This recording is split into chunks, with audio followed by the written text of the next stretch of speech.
Pronto, bom dia a todos. Pronto, ok. Bom dia a todos, obrigado pela presença. Nós estamos na nossa quarta live e agora a gente vai aproveitar esse horário de quinta-feira dessa disciplina que a gente está ministrando, eu, o professor Gustavo Cantuária e o professor Leonardo Oliveira. Então, a gente convidou o Tiago para fazer essa live de hoje, design baseado em evidências, simulação da performance do ambiente construído para a tomada de decisão em projeto. Então, o Tiago é doutorando da UNB, Tiago Góes, mestre, especialista em desempenho ambiental.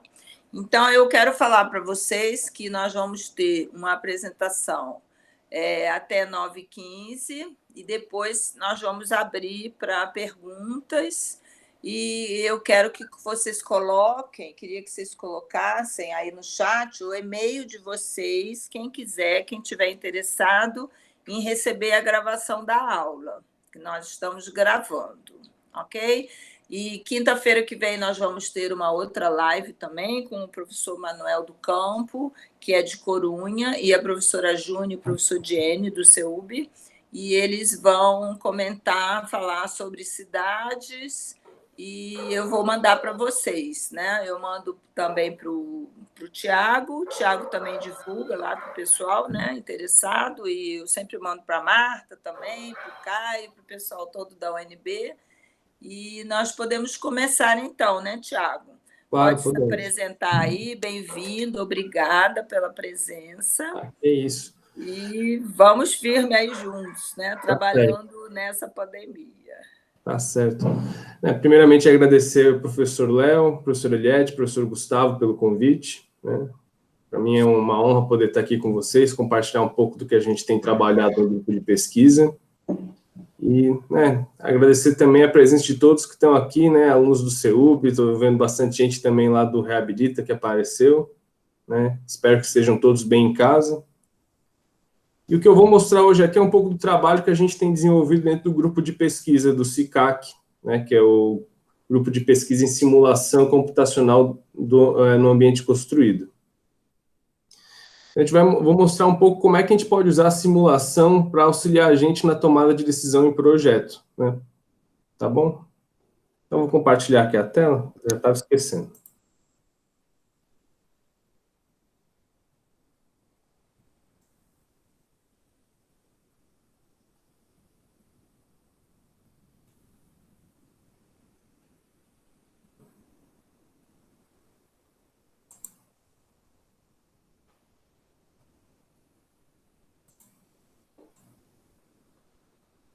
Vocês estão vendo minha tela agora?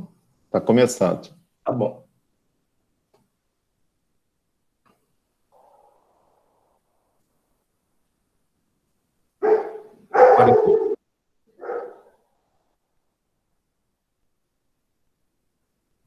Pronto. Pronto? Ótimo. Então, eu vou falar um pouco dessa questão de como é que a simulação computacional ela pode auxiliar a gente na tomada de decisão. Tá? É importante a gente entender onde a gente se situa nisso tudo. Então, a gente está vivendo mais um processo nessa evolução da Revolução Industrial na vida contemporânea. É algo muito baseado nas questões digitais hoje em dia. Então, a era, não é à toa que a gente fala que é a era da informação, a era digital, porque a revolução das formas de trabalho que a gente tem, elas estão muito ligadas a esses novos processos que a gente tem desenvolvido. Castells ele vai dizer que essa é a era da informação, que a gente vive a era do conhecimento. Mas o que isso é importante compreender um pouco o que isso quer dizer. Às vezes a gente fica muito preso a esse termo. Que a gente tem normalmente hoje, com a quantidade de elementos que a gente tem, computacionais, vamos dizer assim, a gente tem uma capacidade muito grande de gerar dados. Esses dados eles são capazes de informar a gente melhor. Com essa capacidade de computação, a gente consegue gerar mais informação. E isso pode levar a gente a ter mais conhecimento. Não é uma coisa necessariamente que acontece, mas a tendência é a gente tentar usar todos esses dados que a gente gera, a partir de todos os processos que a gente tem, né, conseguir informação e isso dá conhecimento. Esse é o tripé, vamos dizer, desse processo. E é isso importante entender. O dado em si sozinho, ele não vai auxiliar a gente. Mas saber manipular esse dado vai poder ajudar a gente a tomar decisões melhores. Não é à toa que essa fase do processo de revolução industrial é conhecido como uma fase de processo de gestão, né? A gente não está deixando de produzir, mas o conhecimento é o principal elemento hoje em dia, né? Não é à toa que hoje a gente fala de guerra semântica, né? Ou em política, né? E outras questões nesse gênero, né? De tentar compreender como a informação é, na verdade, o nosso maior capital. Não é à toa que empresas como o Facebook e o Google hoje são as maiores empresas do mundo. O que elas vendem, né? O que elas têm? É informação. Mas é bom entender que isso é um processo que já vem, já é parte da nossa vida, né? Há muito tempo, né? Da parte da sociedade, né? Então, está dentro desse contexto da modernidade, né? E aí a gente percebe que, na verdade, seria um apogeu da humanidade no sentido que o homem começa a dominar mais a natureza e ter uma prosperidade material. Mas isso também gera diversos conflitos, né? Então, essa questão que a gente está colocando é a era da máquina, mas não é mais a máquina mecânica, é a máquina, né, digital, muitas vezes, que a gente está vivendo. Só que todos esses conflitos, né, eles têm um outro lado, né? É o que o Schumpeter ele coloca, né? Que a gente tem um potencial de criação muito grande, mas também tem um potencial de destruir muita coisa, né? Principalmente quando a gente está falando da questão, né, de como a gente lida com a natureza. Então, para a gente entender como é que a gente pode melhorar as nossas construções, é importante a gente entender a nossa relação com a natureza também. Então, na verdade, principalmente na modernidade, a gente se coloca numa posição, né, antagônica à natureza. É como se a gente fosse um ser que não é natural, que não é bem verdade, né? O Yuval Harari, que é um filósofo, né, historiador israelita, ele coloca exatamente isso, né? Que a história da humanidade, ela passa exatamente nesse contexto, que a gente começa a tentar se destacar, se distinguir da natureza. E, atualmente, isso gera um sério conflito, porque se em outro momento a nossa atividade, a nossa economia era pequena dentro do mundo, ela era mais restrita, então os impactos eram menores, hoje a gente tem a ideia a gente acaba sendo uma economia muito maior, né, e que o mundo não dá mais suporte para isso, né? O economista Herman Daly, ele, né, que foi ex-presidente do Banco Mundial, ele coloca essa ideia de um mundo vazio, que a economia ela é menor do que o campo de suporte, então o suporte ele dá conta, e um mundo cheio, que é o que a gente está vivendo agora, que a economia está muito maior do que o nosso suporte é capaz de lidar. Isso começou a criar mais atenção, né, principalmente depois dos anos 60, a partir dos anos 60, né, esse livro da Rachel Carson, ele meio que inaugura esse processo, né, no campo de consciência ambiental, né, contemporâneo, vamos dizer assim. E é uma questão que a gente tem que perceber, que as nossas edificações, elas estão dentro desse contexto, né? E o ambiente construído é um dos principais agentes que tem um impacto no meio ambiente, né? As edificações, só as edificações, né? A gente não está falando de cidade como um todo, transportes, o consumo de alimentos, tudo que a gente faz na cidade, né? Ele é responsável pelo consumo de 32% de toda a energia gerada no mundo, né? Praticamente 1/3. Se a gente pensa nos materiais consumidos, né, toda essa parte de extrativismo que a gente tem, basicamente metade. Se a gente olha todas as emissões de CO2, está praticamente 1/5.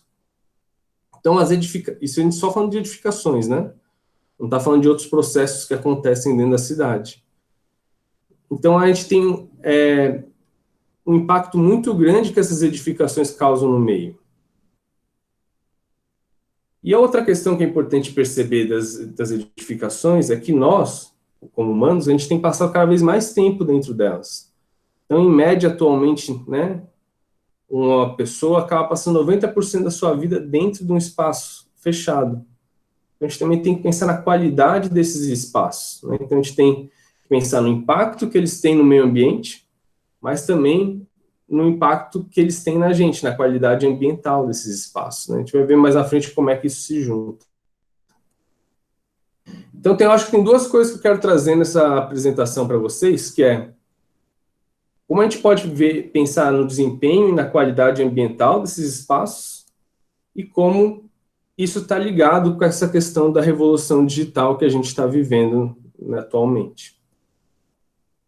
Então, antes de pensar um pouco como é que funciona essa questão do desenvolvimento de projetos, né? O que é projetar, né, uma edificação? A gente tenta desenvolver uma ideia, é claro, mas com a evolução da nossa forma de produzir arquitetura, né, começa a ter uma diferenciação entre os agentes. Se antigamente uma pessoa ela era que morava, projetava, construía e fazia a manutenção daquele edifício, hoje cada vez mais essas etapas elas estão sendo divididas. Então, no fim das contas, o desenvolvimento de projetos é uma questão de comunicação, é uma questão de como você transmite essa informação, né? De novo, essa ideia de dados e informação. Então, os dados eles começam a ter uma relevância maior se a gente quer entender melhor o nosso projeto e tentar transmitir isso para quem vai executar ou quem vai tomar uma decisão a respeito de uma decisão de projeto para melhorar a qualidade, por exemplo. Os dados começam a ter uma relevância maior. E, por outro lado, um computador ele pode não ser um elemento criativo, né, um agente criativo, mas ele tem uma capacidade muito grande de armazenar e manipular dado. Então, isso ele consegue ajudar a gente nesse sentido. Então, hoje, né, a gente vendo nesse contexto que a gente tem ferramentas muito potentes, né, para auxiliar a gente no desenvolvimento, é bom entender que quando a gente está falando, né, de projetar dentro de um software, a gente não está falando simplesmente do 3D. O 3D é uma coisa muito interessante, né? Mas é muito mais do que o 3D. Por exemplo, quando a gente fala em BIM, né, a palavra mais relevante, na verdade, é a informação. Né? O que transforma ele revolucionário são os dados e a informação que ele consegue armazenar, transmitir e muitas vezes analisar. Então, esse é o elemento que a gente tem que compreender que a gente está passando, né? A gente está nesse contexto que, realmente, a informação e os dados, eles são importantes. E como é que isso pode influenciar a nossa arquitetura?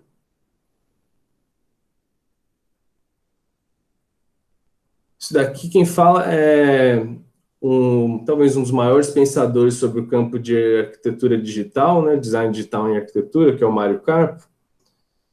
Ele coloca que os custos da computação estão agora quase que irrelevantes. Então, nós podemos usar essas ferramentas computacionais em um extraordinário número de âmbitos que até recentemente eram limitados tecnicamente, né? E os custos eram impeditivos. Então, os computadores estão ficando cada vez mais rápidos, os softwares estão ficando cada vez mais, vamos dizer assim, inteligentes, né? Com mais recursos, vamos colocar assim. Então, isso tem aberto muitas possibilidades para a gente pensar, né? O design, não só na forma, mas como é que as informações e a qualidade, né, dos processos e do produto final que a gente consegue chegar. Então, eu queria colocar aqui como essas coisas têm as eras que a gente tem passado recentemente, né, nessa revolução digital no design, né? Então, até os anos 80, a gente não tinha ferramentas computacionais, vamos dizer, pelo menos não disseminadas, né, para a produção de projeto. Então, basicamente, eram projetos feitos à mão ou com instrumentos. A partir dos anos 80, né, com a popularização do AutoCAD, a gente começa a ter ferramentas de desenho, vamos dizer assim. São elementos, né, gráficos somente. Que aí, a partir dos anos 2000, começa a ter a popularização do BIM, né, que a gente começa a ter ferramentas de informação para desenvolvimento de projeto. Já no final da década passada, começam a ter as ferramentas de programação de linguagem visual, tipo Grasshopper, o Dynamo.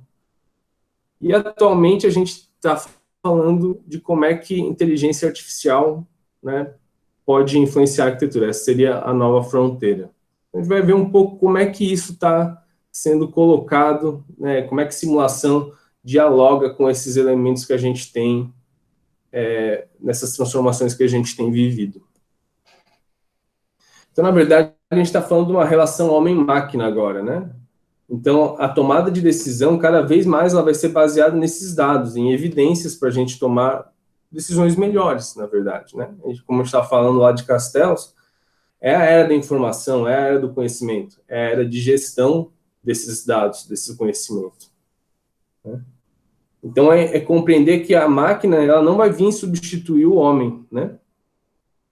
Mas ela está aqui como um assistente de projeto. É claro que a gente vai ter começa a ter um enxugamento, né, da força de trabalho, mas quando o CAD entrou, né, também teve esse enxugamento, né? Mas, assim, é um assistente, né? Ele não vai vir substituir aquelas coisas que o homem faz, vamos dizer assim, de melhor, pelo menos no princípio.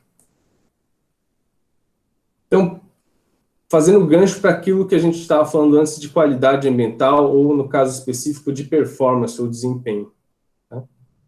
Desempenho é um conjunto de características ou capacidades de comportamento e rendimento de um indivíduo, organização, máquina, equipamento, né? Sistema, processo, quando comparados com metas, requisitos e expectativas, né? Então, a gente tem uma característica, um comportamento, um rendimento que a gente quer ver e a gente quer medir isso, ter uma régua para poder enxergar se isso é bom, se isso é ruim, ou se está aquém, ou se está além disso. Então, na verdade, se você não pode medir, você não pode melhorar. A ideia é um pouco isso, né? Que você podendo medir e comparar esses resultados, você consegue tomar decisões melhores, você consegue melhorar o resultado final. E como é que a gente pode pensar em avaliar o desempenho de uma edificação, da arquitetura, né? Então, a gente tem como fazer medições em loco, como aqui no caso, né, com instrumentos, né, no caso aqui com uma câmera termográfica. Fazer ensaios em laboratório, que nem aqui avaliando um corpo de prova. Ter parecer de especialista, né, essa questão do perito vir dar um parecer técnico. E tem a simulação computacional, que é uma ferramenta, né, que a gente consegue, né, avaliar, acho que um pouco diferente dos outros, avaliar diferentes estratégias, né? Então ele tem esse potencial, vamos dizer assim. Então o que eu vou mostrar aqui um pouco para vocês é essa questão de como é que a simulação está ligada ao desempenho ambiental. Tem outros tipos de simulação, a gente podia estar falando de desempenho mecânico da estrutura, mas não é o caso que eu vou apresentar aqui para vocês agora, tá? Então, a simulação é uma forma de conhecer o desempenho do seu ambiente, né? É tentar compreender ele melhor, antes mesmo dele existir. Mas a simulação não é uma predição, não é uma previsão, né? Não é uma coisa mágica, assim, que você aperta e ela acontece, né? Se a gente for olhar no dicionário o que significa simulação, na verdade, é fazer parecer real, é imitar o que a realidade está colocada. Então, na verdade, ela é uma forma de você tentar aproximar algo que é virtual, que não existe, com o que é real. Mas é uma aproximação, isso é importante deixar claro. Então, depende muito da qualidade do modelo que a gente vai criar, que a simulação vai ser mais fidedigna. Então, qual que seria a ideia? A gente tem um sistema que é a realidade, a realidade como um sistema, né? Um sistema complexo, né? São várias coisas acontecendo ao mesmo tempo. A gente tenta compreender e traduzir ele num modelo, né? É uma simplificação disso, mas é para ajudar a gente a compreender melhor. E a gente tenta processar esse modelo, de uma forma para testar as características dele, testar como interferências, né, alteram os resultados finais. Esse seria o princípio de como é que a gente trabalha o funcionamento disso. tá bom? A professora Marta Romero, da UNB, ela já fala dessas questões há mais de 20 anos, né, de como as ferramentas de simulação elas podem auxiliar a gente em projeto, né? Cada vez mais esses softwares têm aplicabilidade em várias fases de projeto, né? Não só depois de construído para verificar algumas questões, mas mesmo na fase de projeto. Eu acho que é isso que é o mais interessante para a gente como arquitetos, acredito a maioria aqui, né? Que é enxergar como a gente pode tomar a melhor decisão antes mesmo de realmente, né, seguir um caminho. Então, falar um pouco dos prós e contras, assim, para deixar claro, né? Não é só maravilhas também, né? O que a gente pode? A gente pode ter melhor precisão, a gente pode ter mais evidências para tomar decisões melhor já na fase de projeto. Os custos são menores do que você, às vezes, criar um protótipo ou algo do gênero, então, nesse sentido, ele é o mesmo construir, ele é mais, tem custo menor.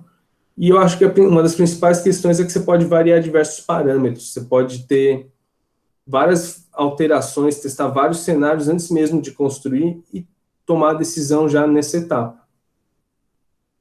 Tem um menor grau de subjetividade e otimiza o tempo também. Mas é algo complexo, requer treinamento, a gente ainda está numa fase de melhorar a interação entre os programas, isso é uma das barreiras. E os dados de entrada, como os arquivos climáticos, né? Quanto melhor eles forem, melhor vai ser o resultado. Tá? Mais confiável, vamos dizer assim. Então, e às vezes a gente fica muito focado que o processo é na hora de simular, mas tudo que vem antes e depois é, às vezes, até mais importante, né? Então, essa fase de planejamento, como o Michael Bruce, que é o principal desenvolvedor do EnviMatch, que é o software que o Caio trabalha bastante, que é da escala microclimática, ele coloca, né, que o benefício real vai vir quando você conseguir ter um modelo que seja bastante confiável, porque você planejou bem, você sabe o que você quer testar, você está isolando esses elementos de alguma forma, e você está conseguindo trazer os dados mais importantes à tona, né? Os dados de entrada, eu digo. Então, é um processo de investigação, muitas vezes, essa questão de simular. Você cria um modelo, você simula, você gera resultados, você tenta entender, e você muda estratégia, e você vai fazer todo esse ciclo de novo. Várias iterações até você ter um resultado interessante, tá? Um resultado que atenda às suas demandas, pelo menos. Existem vários tipos de simulação ambiental. A gente pode estar falando de ventilação, né, modelos como de fluidodinâmica, tem estudos de acústica, questões somente de fluxo de calor em elementos, né, com term ou com window também, questões de iluminação tanto artificial quanto natural, e avaliações termoenergéticas, né. O que eu vou mostrar mais hoje para vocês mais onde está focado o meu trabalho, que são questões termoenergéticas, mas também tem alguma coisa de iluminação e de ventilação, tá? E o que acontece? Esses programas, normalmente, eles não têm uma interface muito amigável, né? O Energy Plus, que é o principal programa de desempenho termoenergético, ele tem essa cara aqui, né? Então, na verdade, quando você quer simular, você cria um arquivo de dados dessa forma, né? Tem até o editor ali à esquerda, né? Mas, na verdade, o arquivo esse é à direita, é um arquivo de texto. Não é, vamos dizer assim, amigável, é difícil entender o que está ali, ou de um olhar você compreender, por exemplo, a geometria. Por isso, né, na verdade, existem interfaces gráficas para esses programas, né? O Energy Plus, na verdade, falando em análise termoenergética, ele é o mais disseminado, né? Ele é um programa desenvolvido pelo Departamento de Energia dos Estados Unidos.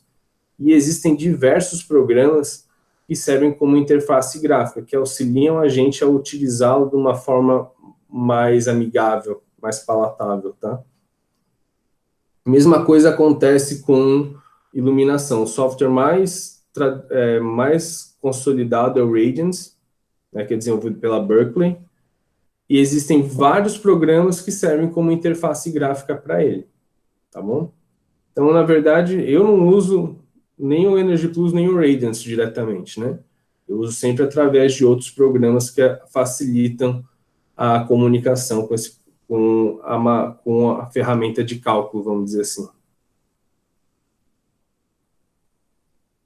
Funciona mais ou menos assim, né? No caso aqui o Design Builder, só para exemplificar, que é o software que mais a gente usa dentro da UNB, pelo menos. Né? A interface gráfica ela é como se fosse o carro, o volante, né? É ali que você manipula, né, o carro, né? O volante, a embreagem, os pedais. E o Energy Plus, ou o Radiance, né? A ferramenta de cálculo, é como se fosse o motor. Você não toca no motor diretamente, mas é ele que faz o carro funcionar, né? Mas então, eu falei muito sobre simulação, mas não falei diretamente sobre simulação, né? Então, simulação, o que acontece? A gente tenta ter vários dados de entrada para ter um dado de saída. Então, a gente tem, no caso da simulação termoenergética, que fazer toda uma caracterização desse modelo. Então, a gente diz quantas pessoas tem, né, qual é a rotina delas, como é que a iluminação funciona, desde a sua potência, a rotina, né, todas as questões de condicionantes ambientais, né, como, né, que a gente fala do arquivo climático, né, que como é que é o clima durante o ano, e todas essas questões de equipamentos, como equipamentos de ar-condicionado, né, como é que eles funcionam, qual é a capacidade deles, o desempenho, e a gente cria um modelo virtual tendo esses elementos, tá? Então, vou falar aqui rapidamente de um exemplo, num estudo de caso que eu tenho colaborado com uma colega minha aqui na UNB, com a Diana e com a professora Joara, que é uma habitação popular no Peru. E qual que é o objetivo que a gente queria analisar? Era o conforto térmico desse ambiente, tá? Então, o que a gente acabou olhando? É a temperatura que esse ambiente ficava em determinados horários, né? Graus hora, que é uma medida para a gente ver a intensidade do desconforto que tem, e o percentual em horas em conforto, que seria algo para medir a frequência desse conforto ou desconforto, tá? Para isso a gente usou um modelo da ASHRAE 55 de conforto adaptativo. Isso daqui é a cara do Design Builder, né? Então a gente tem aqui, né, em cinza o modelo em si, né? E aí o entorno também a gente modela, né, para questões de sombreamento e tudo mais. Só para falar um pouco, né, o que a gente acaba colocando, né? Então, aqui só para dar um exemplo, né, são prints da tela. Então, aquilo que a gente vê na aula de conforto ambiental, conforto térmico, né, é o que a gente vai colocar aqui. A gente começa a caracterizar esses materiais. Então, eu tenho que dizer qual que é a condutividade desse tipo de material, qual que é o calor específico, a densidade, ou no caso do vidro, né, qual que é o fator solar, a transmissão luminosa ou a transmitância térmica. Tem que colocar todos os elementos para o modelo fazer sentido. Aquilo que a gente falou, quanto melhor for o dado de entrada, melhor vai ser o resultado da simulação, mais confiável ela é. Né? Tem um ditado em inglês para isso, né? Não é muito bonito, que é sheet in, sheet out. Então, se você não tiver cuidado com a qualidade do modelo, o resultado também não vai ter qualidade. Então, quanto melhor for a qualidade dos dados de entrada, melhor o resultado final. Hoje a gente tem parâmetros para se guiar nisso. Né? Então, para paredes, né, para envoltório opaco, existem tabelas específicas que auxiliam a gente a tomar essa decisão melhor. Né? Escolher as características mais adequadas para caracterizar, né, esses elementos, tá bom? E aí, o que a gente faz? Pelo menos o que a gente fez nesse trabalho. A gente avaliou o conforto, né, térmico, aqui no caso, por exemplo, o POC, né, que é o percentual de horas em conforto, para cada mês e também anual. Então, a gente vê em cinza o que é conforto, em azul que é desconforto por frio e vermelho desconforto por calor. A gente também poderia ter visto as temperaturas ou graus hora num intervalo de tempo mais específico, como aqui no caso uma semana típica, e entender como é que isso funciona. Então a gente começa a ter uma compreensão melhor de como é que funciona, como é que acontece o conforto desse ambiente. Mas a gente não interferiu em projeto nisso aqui. A gente está simplesmente verificando uma condição específica. E isso, na verdade, ainda é um processo muito comum. Né? É isso que, na verdade, a gente acaba fazendo, né, com questões como etiquetagem, né, certificações internacionais, como LEED, né, etiquetagem como Procel, e na norma de desempenho. Então, na verdade, depois que o projeto está pronto, você simula e vê o resultado. E aí você dá uma nota, vê se passou, não passou, se é A, B, C, né, quantos pontos vai ganhar no LEED, né? é isso que você vê. Então, na verdade, a gente não interferiu em projeto, a gente simplesmente verificou um resultado. Isso ainda está um pouco aquém do que a gente pode pensar por uma questão de projeto, né? A gente quer avançar nesse sentido. Então, a gente tem uma questão que é avaliar a edificação e outra que é avaliar projeto. Esse daqui é um gráfico que mostra as fases do desenvolvimento de projeto. O carinha ali, na bolinha azul, ele está querendo dizer a questão de quanto a gente pode interferir no projeto. E o outro quer dizer quanto que é o custo. Então, na verdade, quanto mais cedo a gente consegue avaliar, fazer esse tipo de análise, maior é a nossa capacidade de interferir e menor é o custo. Então, quanto antes a gente conseguir puxar o processo de avaliação do desempenho, do uso da simulação, melhor a gente vai conseguir, né, interferir nos projetos de forma positiva. Então, a gente pode pensar que existem três momentos mais ou menos distintos para avaliar a simulação. Seria no desenvolvimento de projeto para tomada de decisão, a validação de projeto já mais quando o projeto já está consolidado, tem a ver com essa questão de etiquetagem, né, normas e LEED, por exemplo, né? E depois na operação do edifício também é viável, muitas vezes para ver se o edifício está funcionando de forma adequada, né? Grandes edifícios às vezes tem isso, porque tem sistemas muito complexos e às vezes eles não estão operando como eles foram projetados a princípio.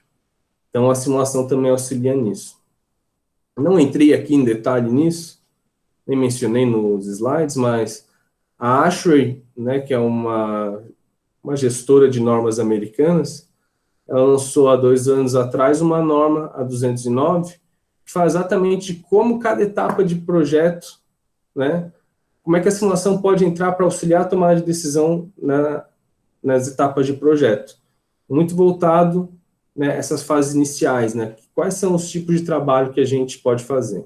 Na verdade, o que eu vou mostrar está um pouco até ligado, mas eu não entrei em todos os ciclos que ela fala para explicar aqui, porque senão ia ficar uma apresentação ainda maior. Então, vou falar aqui de alguns estudos que a gente já realizou ali na UNB e também outros que de fora, mas eu acho que a maioria é do nosso grupo de pesquisa. A gente fez um trabalho usando o Energy Plus e o Radiance para avaliar o conforto térmico, né, o consumo energético, assim como a autonomia de luz natural e o potencial de ofuscamento de um prédio lá da UNB, que é o CDT. Né? Esse é o modelo aqui do prédio no Design Builder, né? Então, como eu falei, o Design Builder, na verdade, ele tem essas 2 ferramentas dentro dele, então ele consegue conciliar tudo num programa só. O que a gente vai fazer agora diferente daquele trabalho, né, da habitação no Peru? A gente vai testar alternativas de projeto. Então, a gente desenvolveu 11 cenários para tentar melhorar o desempenho daquele edifício, vários deles relacionados à envoltória opaca, outros à envoltória transparente, né? Alguns relacionados mais à forma de abertura das esquadrias, e outros também à questão da geração de energia também, né? Além das questões voltadas aos próprios sistemas, né, ativos, né, de condicionamento e de iluminação artificial. Então, aqui no caso, né, a gente fazendo um estudo para avaliar a melhoria dessas propostas, né, que tinha brises, essas coisas que a gente propôs, no desempenho lumínico desse ambiente. Então, esse estudo de Useful Daylight Luminance, a gente tenta ver uma faixa que seria adequada de iluminação durante o ano inteiro. Então, para cada ponto, a gente está analisando quantas horas do ano, né, quando tem luz, tem uma iluminação, vamos dizer, que não é muita para ter potencial de ofuscamento, nem pouca que ela necessitaria ligar a luz, né? Então, no caso, é uma faixa de 100 a 2.000 lux. Então, a gente vê do antes e para o depois que começou a ficar mais homogêneo, né, essa cor verde, né, do azul para o verde, que seria os valores mais altos de porcentagem de horas do ano. A gente começa a ver que a gente conseguiu, né, tirar um pouco do ofuscamento e distribuir um pouco melhor a luz com essa solução. A gente começa a ser capaz de avaliar isso, né? E para cada cenário, para cada alteração daquelas que a gente fez, a gente avaliou quanto que aquilo melhorava o consumo de energia da edificação. A Então, a gente começa a ver o que vale a pena e o que não vale a pena. Às vezes, a gente acha, nossa, o Breeze é muito importante. Eu não estou querendo dizer que não é. Mas a gente vê que os Breezes que a gente propôs aqui, no sentido, pelo menos, de desempenho térmico, termoenergético, consumo de energia, ele não foi o que mais impactou, né? Você vê aqui que ele teve abaixo de 10%, né? O que realmente, ou às vezes trocar ar-condicionado, aqui é um ambiente quente, vai ser mais importante, né? Ou a troca do ar-condicionado ali não foi, né, para um modelo mais eficiente, não foi o que causou melhorias mais significativas, né? Tá aqui, né? Porque lá já tinha muito uso de ventilação natural. Então, você vê que, na verdade, o que mais deu impacto foi a substituição do sistema de iluminação, né, a troca das lâmpadas e das luminárias. Então, a gente começa a ver quais são as estratégias que valem mais a pena. Se a gente tem um estudo de viabilidade econômica de cada uma das estratégias, a tomada de decisão começa a ficar mais eficiente. E só para fechar esse estudo, o objetivo dele é a gente chegar numa edificação NetZeb, né? É uma edificação que ela consome a mesma quantidade de energia que ela é capaz de gerar. Então, a gente também queria, né, ver o potencial de geração de energia, no caso fotovoltaica, que essa edificação poderia ter. Então, a gente tem uma questão de diminuir, né, o consumo de energia e gerar energia renovável. Então, o que a gente teve aqui, só para exemplificar, a gente saiu de um cenário inicial que a gente fez o levantamento lá, de 172 kWh ano por metro quadrado, e a gente conseguiu diminuir com essas intervenções para 79. E a gente conseguia 79 kWh metro quadrado por ano, com metade do telhado praticamente. Então, na verdade, né, desculpa, a gente teve uma redução de 56%, tá? Mas se a gente usasse o telhado todo, a gente conseguia gerar 148 kWh metro quadrado ano. Então, a gente viu que, além de ser ZEB, ele poderia, né, ter um balanço energético nulo e poderia ainda estar oferecendo energia à rede a maior parte do tempo. Então, esse estudo aqui é meio que para mostrar que a gente pode testar alternativas e ver o que vale mais a pena. Mas isso são só algumas alternativas, né? Eu acho que o grande potencial da simulação é a gente poder explorar o universo de uma forma mais abrangente. E é um pouco isso que alguns procedimentos de simulação podem ajudar a gente a explorar os universos de soluções arquitetônicas de uma forma bastante mais abrangente. Então, eu queria falar de 3 tipos de práticas de modelagem e simulação que auxiliam a gente a explorar isso melhor. Uma delas é a parametria. Né? A gente fala de parametria de forma, quando a gente fala de Grasshopper, né, principalmente, aquelas formas bastante usadas, a gente lembra de Zaha Hadid, por exemplo. Não é bem o caso, apesar que também pode ser. Mas é que parametria pode ser uma coisa mais simples. Tá? Eu vou apresentar aqui um estudo que a gente fez, né, que foi apresentado no INCAC, que é avaliando questão de abertura, né, a influência da área de abertura no conforto térmico de residências aqui em Brasília. Né? Eu trabalho com o Paulo, o professor Caio, que está aqui, e a professora Cláudia Morim. Então, é um estudo paramétrico, a gente tem alguns parâmetros, algumas variáveis de projeto, tá? No caso, é a área de abertura de janela, o tamanho do elemento de sombreamento e a orientação da edificação. Então, essas são as variáveis, né? Variável e parâmetro não é exatamente a mesma coisa, mas vamos considerar no momento como se fosse, tá? E o objetivo é avaliar o conforto térmico, né, e também pelo percentual de horas de conforto durante o ano, tá bom? Então, esse daqui é um modelo básico, então repara aqui, né, que tem o tracejado da janela, que a janela muda de dimensão, então ela é variável, então é um parâmetro, é uma variável que tem vários níveis, tá? Assim como o elemento de sombreamento, que também tem algumas variáveis, tá?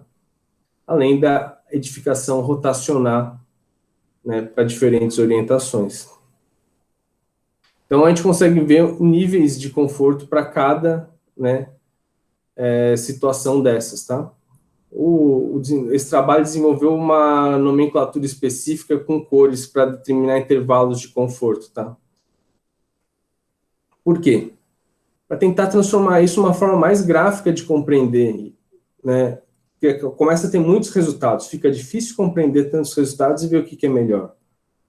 Então, o que acabou sendo feito foi que cria esses tipos de ferramentas visuais para ver para cada orientação e para cada tipo de abertura, né, tamanho de abertura, qual que são as soluções mais aconselháveis. Então, quanto mais claro, mais aconselhável é a solução. Mais escuro, ela acaba tendo um resultado pior. Então, a gente desenvolveu esse tipo de gráfico aqui para ver, para cada elemento aqui no caso, o vermelho, né, é o que seria mais desconfortável, e o verde mais confortável, né? Os anéis externos, eles são aberturas maiores, né, enquanto os internos menores. Então, a gente começa a ter uma forma de ver quais são as orientações melhores, quais são as taxas de abertura para cada orientação, de uma forma mais gráfica, mais visual, mais intuitiva, do que seria muito pior você ficar olhando numa planilha de Excel esses dados todos e tentar fazer um sentido disso. Então, com quanto mais dados a gente tem, a gente precisa de outros elementos para poder interpretar esses dados, né? Lembra que a gente estava falando, não basta os dados, né? Para a gente ter conhecimento, informação e depois conhecimento, a gente precisa compreender esses dados melhor, manipulá-los eles de alguma forma. E isso acaba mostrando que a simulação ela não necessariamente fica restrita a quem simula, mas ela pode ser algo que dá informação para o projetista final, vamos dizer assim. Falando ainda da parametria, eu queria mostrar aqui esse tipo de ferramenta, que é o Design Explorer, que é uma ferramenta desenvolvida pelo Core Studio, que é um departamento dentro da Thornton e Tomassetti, que depois que eles simulam diversos cenários parametricamente, ele pode tentar escolher, filtrar eles de alguma forma para fazer mais sentido. Então, repara que embaixo eu tenho vários cenários, e em cima eu tenho esse gráfico estranho, né?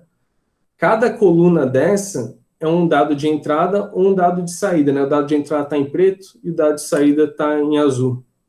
Então, eu posso falar assim, pô, eu só quero, né, resultados com uma iluminação a partir de certo nível. Então, eu filtro aquele parâmetro e eu vou excluindo as linhas que não estão dentro disso, né? Ficar mais claro, né? Aqui, né, podia ter explicado aqui, os pretos, né, são os dados de entradas e o azul dado de saída, né? Então, você pode começar a filtrar para poder escolher aqueles que estão dentro desse intervalo. Então, é uma ferramenta que ajuda a gente a filtrar essa grande quantidade de resultados que a gente começa a ser capaz de desenvolver. Aqui, no caso, por exemplo, o cenário escolhido, né, com o gráfico de iluminação natural.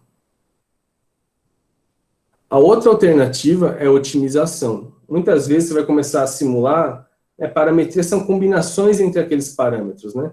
A otimização tem uma hora que a combinação começa a ficar muito grande, vai demorar muito tempo para realizar a simulação. Então, esse trabalho aqui foi feito junto com o Gustavo Zorzetto, né, que vai estar agora na fase final para ser apresentado no PLEA. Avança em cima daquele outro trabalho, né? Então, é uma otimização de objetivos concorrentes, né? Os parâmetros são os mesmos, tá? Só que agora, em vez de só ser o conforto térmico, também está avaliando o conforto lumínico, tá? Então, aqui é um modelo, né, parecido com aquele outro modelo, tá? Só que feito em outro programa. E o que acontece? Quando você faz essas diversas otimizações, o que acontece é o seguinte: aleatoriamente o programa escolhe alguma dessas combinações para simular. E ele começa a ver quais são os resultados melhores. Depois que ele simula essa quantidade, ele passa por uma outra geração. Por isso que, na verdade, fala que é um algoritmo generativo, porque vai em gerações, né? Evolutivo ou generativo, né? Porque ele vai passando gerações, né? Então, né, ele simula, vamos dizer assim, 100 cenários. Ele vê quais deu mais certo, pega esses 50. Então, ele descobre que aquele é o caminho. Então, ele vai começar a permutar as combinações em cima daqueles resultados que deram mais certo. Mas, para não deixar outros resultados de fora, ele deixa outros 50 para pegar outros aleatoriamente. E assim vai fazendo várias gerações até o resultado final, o dado de saída, não melhorar mais. Quando ele chega nisso, ele fala assim, ó, chegou no resultado né, nos resultados melhores, pelo menos. No caso, quando você tem mais de um objetivo, você não tem um resultado melhor só, você tem alguns resultados melhores, né? Então, você tem uma curva de resultados ótimos, né, que é o caso aqui. Então, o que acontece, né? Então, aqui estão os parâmetros, né, de novo. Então, a gente tem que, nessa curva, quando a gente tem resultados que têm melhores condições de conforto lumínico, né, a gente vai ter algumas características desses elementos, né, da orientação, da taxa de abertura de janela, do sombreamento. Pode ser um resultado intermediário também, né, que não seja nem excelente para o conforto lumínico, nem excelente para o conforto térmico, mas ele ainda está na curva ótima, né? E também vai ter aqueles que vão ser excelentes, principalmente para o conforto térmico. Tá? Então, é uma combinação desses dois objetivos, né? Conforto térmico e conforto lumínico. Então, na verdade, como, né, não dá para agradar coisas que às vezes são concorrentes, né? Pelo menos não plenamente, você tem várias opções para poder avaliar. Então, na verdade, quando você tem uma otimização, né, de diversas coisas, né, o resultado melhor de um não necessariamente é o melhor de outro. Então, esse tipo de estudo é importante para a gente compreender as diversas possibilidades desse design e tentar fazer, né, os trade-offs, né, pesar bem para escolher quais são os melhores cenários. Então, ele já consegue fazer uma filtragem para pegar o que seria ótimo, né, ponderando essas duas questões, conforto térmico e conforto lumínico. E uma coisa importante ressaltar aqui é que, às vezes, aquilo que a gente tem intuitivamente não acontece de verdade, né? Muitas vezes, o que está acontecendo? A gente acha que aumentar a janela vai ser melhor para o conforto lumínico. E o estudo aqui mostrou que, às vezes, a maior janela voltada para o norte não é que vai ter o maior conforto lumínico. Então, às vezes, esses estudos mostram para a gente que a intuição ela é muito importante, mas avaliar quantitativamente ajuda a gente a entender isso de uma forma mais precisa. E a outra é a análise de sensibilidade, que esse aqui é um trabalho que foi feito, né, está muito ligado à dissertação do Adriano, que está aqui, por sinal. E uma parte desse trabalho foi publicada num jornal de Engenharia Civil e Arquitetura. O que é análise de sensibilidade? Eu vou explicar durante o processo, que eu acho que fica mais claro. Nos parâmetros eu não coloquei aqui porque eles são diversos, já vou apresentar os parâmetros para vocês, né? E o objetivo aqui também era avaliar o conforto térmico, tá? Poderia ser outra coisa, mas é o conforto térmico. E usou essa questão do percentual de horas de conforto. Era um trabalho que estava ligado ao projeto modelo do FNDE para as novas escolas, né? A gente avaliou uma sala de aula lá dentro.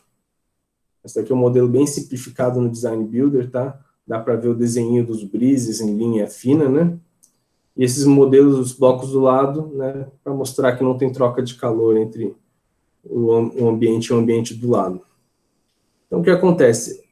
Uma análise de sensibilidade é você pegar diversos parâmetros, definir vários níveis, né, várias alternativas para cada parâmetro, e tentar entender o quanto a alteração nesse parâmetro influencia o resultado final, para entender o quanto o modelo é influenciável por determinado parâmetro. Então, no caso, são vários parâmetros, né, taxa de renovação, percentual de abertura, densidade de ocupação, densidade de potência, né? Todas as questões de orientação, de materiais, né, e dos brises. Tudo isso são vários cenários, são várias combinações, então dá vários cenários. O objetivo aqui não é ver exatamente qual que é o melhor cenário, ou quais eles seriam os melhores cenários, mas é ver qual parâmetro influencia mais o resultado final. Isso, numa fase inicial de projeto, pode ser muito bom, porque o que acontece? Você passando para o projetista, ele começa a ver o que ele tem que focar na hora de melhorar o projeto dele. Depois de simular, o Adriano, que é um grande mestre das artes gráficas, ficou muito bonito, por sinal, esses gráficos são várias cidades que foram avaliadas, né? E aí o que acontece, a gente tenta ver quais são as variáveis de projetos, parâmetros que mais influenciam no conforto térmico, né? Então, na verdade, é uma análise estatística, né? Então, cria um coeficiente de regressão. Então, quanto maior a magnitude dele, maior a influência no resultado final. Então, a gente vê que, por exemplo, a densidade de pessoas, ela foi importante menos no Rio de Janeiro, né? Então, ela foi o elemento mais importante, né? Então, quanto mais densa a ocupação, mais influenciava o conforto, né? Sombreamento foi outra coisa que se mostrou, né, muito importante na maioria dos locais, né? E aí a gente vê, por exemplo, que em locais que Curitiba, né, as paredes externas, né, não foram o que teve um resultado mais relevante, assim. Então a gente começa a ver que para cada cenário, né, para cada cidade estudada, quer dizer, desculpa, a gente vê quais são os elementos que mais influenciam. Então, o projetista, na fase final, ele consegue se debruçar naquilo que é mais relevante ele trabalhar. Depois disso, eu queria comentar de outras coisas que estão, né, a gente está começando a trabalhar lá no laboratório, que eu acho que é muito importante a gente olhar daqui para frente, né? Esses programas, eles acontecem, às vezes, muito separados, eles não estão necessariamente dentro das ferramentas de projeto. E a interoperabilidade ainda é uma barreira. Então, existem ferramentas dentro das ferramentas BIM, por exemplo, né? O Revit, ele tem uma ferramenta, né, que é o Insight, que ele é muito bom, principalmente para análise preliminar de projeto. Então, na aba de análise, a gente tem como definir diversas questões, né, para fazer essa simulação. A gente define o arquivo climático, as características e tal. E não só a parte de desempenho térmico, né? A gente pode fazer a parte de desempenho lumínico ou mesmo estudo de radiação, para ver o quanto ele está exposto, ou, né, dimensionar placas fotovoltaicas preliminarmente. Só que ele tem algumas questões, ele é um pouco, as configurações são restritas, né, ele não te dá muita opção de como alterar, a não ser que você altere no GBXML, no código dele. E ele está mais voltado às etapas iniciais, né, dá até para fazer estudos em massa, né, no Revit, né. E ele permite simulação na nuvem, que é algo muito interessante, porque, na verdade, ele está fazendo uma otimização. Atualmente, bem no início desse ano, em janeiro, eles lançaram um novo pacote, que é o System Analysis, não tem nem logo, pelo menos eu não achei, que também está aqui, né, nessa barra, que você começa a ter uma simulação mais refinada, você consegue colocar mais dados, mas ele não vai fazer uma otimização, ele vai simular somente aquela.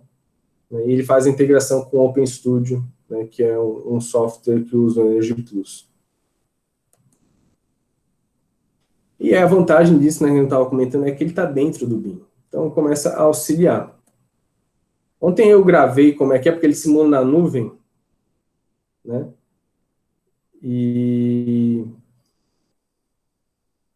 ele simula na nuvem, né, então, na verdade, né, então aqui a gente tem a página deles, né? Você pode fazer um estudo de implantação. Então, você tem diversas formas de implantar, e aqui do lado você tem o resultado em consumo energético dele. Você dá o consumo energético que ele está calculando, e ele meio que faz uma análise de sensibilidade preliminar para você. Então, ele organiza os elementos, né, que são mais relevantes no consumo em ordem, e você pode alterar um intervalo de, né, os parâmetros dele. Então, eu posso ter, aqui no caso, um sombreamento maior ou menor, né, porque, na verdade, ele não está simulando uma vez, ele simula diversos parâmetros, né, a variação de diversos parâmetros. Então, é uma ferramenta que, numa fase preliminar, começa a te ajudar a ver quais são as principais estratégias para você melhorar esse modelo. Por isso, até que ele é muito voltado para estudo de massas dentro do Revit, né? Então, são diversos parâmetros, né, que você pode ir estudando, aí você vai vendo que automaticamente ele vai regulando o consumo médio, né? Porque ele não dá um consumo, ele dá um intervalo de consumo, se você perceber, né? E aí você pode ir filtrando eles no próprio programa. Então, ele tem um potencial de ajudar nessas escolhas iniciais, de uma forma bastante interessante, tá? E aqui você vê que ele alterou, né, o resultado, diminuiu um pouco a barra e a média também abaixou, né, que é essa linha preta, tá bom? E a outra questão, né, além da simulação em BIM, né, é a gente ter a simulação usando a linguagem de programação visual, que é o Dynamo, o Grasshopper, principalmente, né? Então, são programas que você acaba programando sem escrever linha de código, né? Registram as ações de modelagem, então fica o histórico das suas ações, armazenam as informações nesse modelo, então, tipo, você tem todas, não é só a questão do modelo tridimensional, existem informações colocadas ali, e ficou errada a ordem aqui, desculpa. Isso é feito a partir de diagramas de cabos, né? Então, né, só para exemplificar para quem nunca teve, né, a oportunidade de entrar em contato, você coloca a modelagem nessas caixas e nesses cabos, e você tem como alterar, né, de forma automática, né, as coisas que até que você já fez anteriormente. Então, fica o histórico lá e você começa a poder alterar, né, esses valores. Então, na verdade, os parâmetros, eles, né, se a gente pensar que cada barrinha dessa, né, esse slider, é um parâmetro, o parâmetro está lá para você poder alterar, tá bom? Então, a gente começa a pensar em projetar a partir de regras. A gente não está tendo mais um modelo estático, né? O modelo está condicionado às regras que a gente criou a partir dessas caixas, desses cabos, tá bom? Desses componentes e desses cabos. Esse, no caso, é um pedaço do modelo que a gente usou para fazer aquela simulação de otimização, né, que eu mostrei anteriormente, que ela foi feita no Grasshopper. E o que isso ajuda também é que, na verdade, com essa interface gráfica de programação visual, você começa a ter interface com outros programas. Então, os programas de simulação, eles começam a estar disponíveis numa mesma plataforma. A gente começa a romper aquela questão da interoperabilidade que a gente estava comentando. Então, no caso do Grasshopper em si, né, a gente tem alguns pacotes de plugins, né, para o Grasshopper, para avaliar conforto ambiental. Eu acho que o mais popular deles atualmente é o Ladybug. Ele consegue contemplar diversas questões nesse pacote. É bem, não vou dizer que é bem intuitivo, mas eu acho que consegue ser bastante intuitivo dentro desse ambiente de programação visual. Então, a gente começa a poder fazer esses estudos. Eu não posso falar muito desse trabalho, porque a gente ainda não divulgou, mas esse daqui é um estudo de exposição de potencial de ofuscamento, né, exposição solar anual, para ver o quanto que está, quantos por cento das horas do ano aquele ponto está tendo uma taxa acima de 2.000 lux, né? Ou fazer um estudo, por exemplo, de ventilação natural do ambiente urbano para ver em que locais a gente pode ter desconforto, né? O vento está muito rápido, muito baixo, ver como a forma está influenciando, por exemplo, a ventilação e como isso pode interferir no conforto térmico do pedestre. Ou mesmo, né, outras questões, não só do pedestre, né? Então aqui, né, esse aqui foi um estudo de radiação que eu acabei fazendo. Quem me acompanha no Instagram, né, deve ter visto, eu coloquei lá. Então, tem uma mente parametrizada, né? E aí, o que a gente que foi feito é avaliar o quanto de radiação em cima dessa superfície, né? Então, a gente vê aqui, né, um mapa de radiação, né? Passou, né? Então, vendo onde tem mais radiação, né, nessa superfície, nessa estrutura. E a gente consegue delimitar, né, a abertura dessa malha em cima dessa estrutura, em virtude da quantidade de radiação, tá? Aqui no caso ficou invertido, mas para dar uma ideia de como é que isso pode ser feito. Eliette, eu já estou acabando, tá? Mas eu acho que vai passar uns 2 minutinhos ali.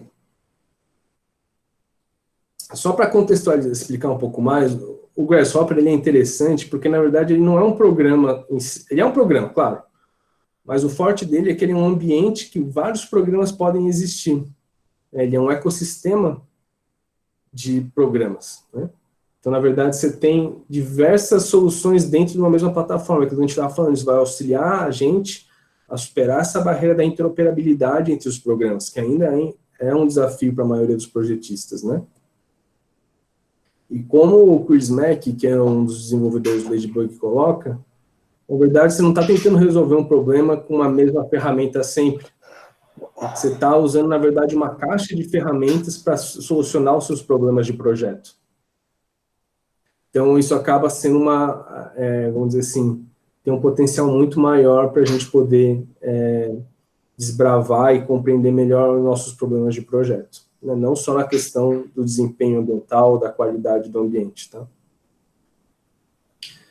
Falando nisso, né, por exemplo, plugins diferentes, né? Isso daqui foi um estudo de radiação também, usando o Ladybug e o Skin Designer, que é um programa de utilização, ele cria painéis específicos. Então, uma coisa, no estudo de radiação, posso ter um painel com brises horizontais, posso ter brises mais fechados ou mais abertos que respondem à taxa de radiação que tem. Então, se chegar perto ali, você vê que aonde está mais amarelo, vermelho, é mais fechado o brise, e onde é azul, né, tem menos parecido com a ação, né, que é evitar a radiação, tem menos radicalmente a partir dos cabos e componentes que a gente cria, a partir daquela estrutura que a gente cria, certo? E quais seriam, né, os dobramentos para o futuro, né? O que a gente está enxergando como o que vai estar acontecendo daqui para frente, né? Quis trazer essa edificação lá em Barcelona, que é Endesa Pavilion, que foi desenvolvido no Instituto Avançado de Arquitetura da Catalunha, que, na verdade, ele vai envolver toda essa parte de parametrização, a criação de painéis, o estudo ambiental para sombreamento, mas, ao mesmo tempo, usar esse estudo de radiação para maximizar a geração fotovoltaica. E tudo isso nessa questão de painéis de panelização feita a partir de fabricação digital. Então, quando a gente tem fabricação digital, né, softwares, né, de programação visual, simulação, né, tudo isso junto, a gente começa a ter uma possibilidade até de desenvolver uma arquitetura nova, né, uma linguagem nova de arquitetura. Então, para o arquiteto, né, pensar nessa questão de entender como essas ferramentas não só vão estar falando de desempenho, mas como elas estão ligadas às formas de produzir arquitetura e como isso interfere numa linguagem, eu acho que é o próximo passo da gente ter, né, isso tudo junto, né, e dentro de vamos dizer, de um ambiente só. Né, que só achei essa imagem da simulação deles, assim, né, é um estudo solar mais, né. E a outra questão uma outra questão que eu queria abordar aqui é que o Grasshopper, né, por exemplo, que ele é mais flexível que o Dynamo. O Dynamo, ele não permite as pessoas a criarem tantas coisas dentro dele, porque ele tem um API fechado. Então, na verdade, tanto o ArchiCAD quanto o Revit têm buscado fazer essa conexão com o Grasshopper, porque o Grasshopper é para o Rhino não é um programa BIM, né? Então, na verdade, eles têm buscado isso, né, essa conexão, né, que no caso do ArchiCAD é o Live Connection, e no caso do Revit é o Rhino Inside. Então, na verdade, não é simplesmente você ter os dois programas abertos, é eles rodarem dentro do Revit, dentro do ArchiCAD, né, o que diminui o tempo de computação, né, ele tem uma integração na memória, né, então isso auxilia na agilidade e na resposta do programa. No caso, eu não instalei ainda o Rhino Inside, porque ele está só na versão beta, né, do novo Rhino, então eu teria que instalar a versão beta do novo Rhino, então é algo bastante recente também, do fim do ano passado ou início desse ano, né. Então, isso é o caminho de integrar BIM com linguagem de programação visual, trazer simulação, né, trazer essa questão de panelização, né, industrialização, e a questão de fabricação digital, tudo, vamos dizer, num ambiente só. E para fechar, eu queria falar de inteligência artificial. Esse daqui é um programa, né, para avaliar a ventilação do espaço urbano. Em vez de fazer um CFD para cada simulação nova, por aprendizagem ele já sabe o comportamento que vamos dizer, que vai acontecer. Então, ele consegue te dar isso, vamos dizer, em tempo real, praticamente. Se define os parâmetros, né, de velocidade do vento, né, algumas outras questões, e aí se repara que, conforme ele vai alterando, o mapa também altera. Então, o vermelho seria uma condição ruim de desconforto. Então, ele começa a alterar para enxergar quais são as formas que seriam mais adequadas para melhorar o conforto, né? Então, você vê aqui, né, acho que agora ele vai mostrar que ele consegue reduzir bastante, sair do vermelho para um verde, né? Então, na verdade, você tem uma situação que você começa a usar todo o potencial, e essa é uma ferramenta online, tá? Todo o potencial de fazer várias simulações e criar um banco de dados e o programa começar a aprender como é que isso funciona, né? Aqui vai ficar verde tudo, né? Como esse fenômeno funciona para ter um resultado mais imediato e não ficar esperando dias para uma simulação ficar pronta. Então, a gente começa a usar todo esse potencial de ferramentas para auxiliar a gente, né, de uma forma mais instantânea, mais intuitiva. A gente não precisa entender de inteligência artificial para usar isso. Quem desenvolve o programa precisa, né? Mas aí é aquela coisa, a gente começa a ter ferramentas mais poderosas para auxiliar a gente na tomada de decisão do projeto. Então, para fechar, né, cada vez mais, né, a gente vai, né, até pela realidade do mundo que a gente está vivendo hoje, buscar, né, dados, né, para tomar decisões melhores, tomar decisões a partir de evidências, né, principalmente se a gente está falando em desempenho ou qualidade ambiental. E a simulação é uma forma muito boa para auxiliar nesse processo, né?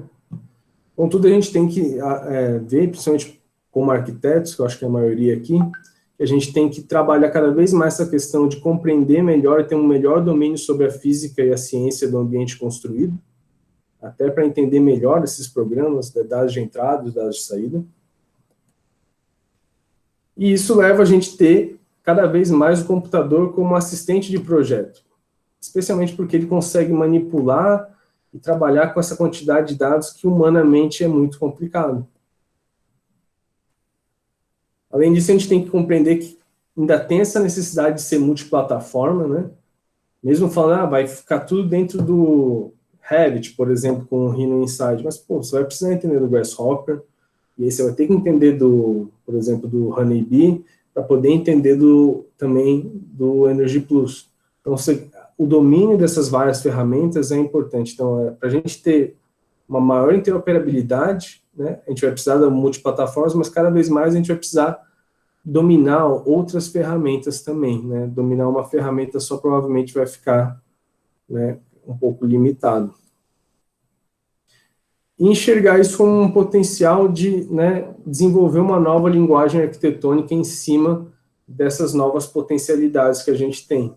Se a gente olhar para o passado, né, não muito distante, assim, né, mas pensar no modernismo, por exemplo, o modernismo ele é baseado no potencial da gente ter novas formas de produção do espaço, novas formas de projeto e novas formas de construção. A gente está vivendo algo semelhante nesse sentido, que a gente está tendo vários aspectos inovadores sendo colocados para a gente. E como eu tinha acabado de falar, né, tinha um ícone para isso, é a necessidade de dominar, né, ferramentas distintas, né? A gente vai ter cada vez mais se familiarizar com essa caixa de ferramentas que a gente tem à disposição. A gente não precisa dominar todas, mas pelo menos ter familiaridade para ter um diálogo com as pessoas que fazem. Ok, gente? Para fechar, passei 2 minutinhos aqui, Eliette. Eu ia falar do nosso grupo de pesquisa, que é o CICAC, né? A gente tem trabalhado já há algum tempo com isso, né? Desde 2017, quando o grupo foi criado, a gente está muito voltado a compreender melhor essas ferramentas, né, trabalhar, tem feito bastante pesquisa, eu acho que deu para perceber. E se vocês tiverem interesse, visitem nosso site. A gente tem um Instagram que eu acho pessoalmente bastante legal sobre o assunto, a gente publica bastante coisa nesse sentido, né, que é o Bioclimatics. Se quiserem me seguir também, né, também publico algumas coisas de Grasshopper, principalmente.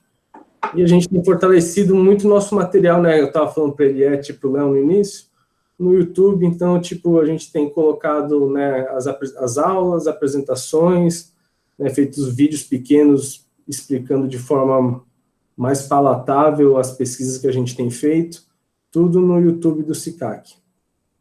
Então, se tiverem interesse, né, podem passar lá. Se quiserem, né, podem entrar em contato, né, a gente está aberto a novas parcerias, né, fazer novas pesquisas, e se quiserem também saber mais, a gente tem feito alguns cursos a respeito, né, o Caio já dá o curso de EnviMatch Design Builder há, sei lá, 10 anos, né, Caio? Então, a gente já tem uma experiência nesse sentido bastante grande, então, se quiser, né, saber mais, pode acompanhar a gente pode ir conversando, e é isso, queria agradecer mais uma vez ao convite do Léo, da Eliette e do Gustavo, e eu fico aberto, né, a questionamentos, comentários, né, o que vocês se sentirem à vontade, tá bom? Muito obrigado. Ok, Tiago, é excelente essas evidências, né? E eu queria começar e agradecer a você, né, ao professor Caio, todos. O Caio até falou aqui que tem um vídeo do mestrando João Renato, né? Meu aluninho dele também, né? O João Renato, tá? E a gente vai abrir aqui. Eu queria só te perguntar sobre o que você comentou lá do CDT.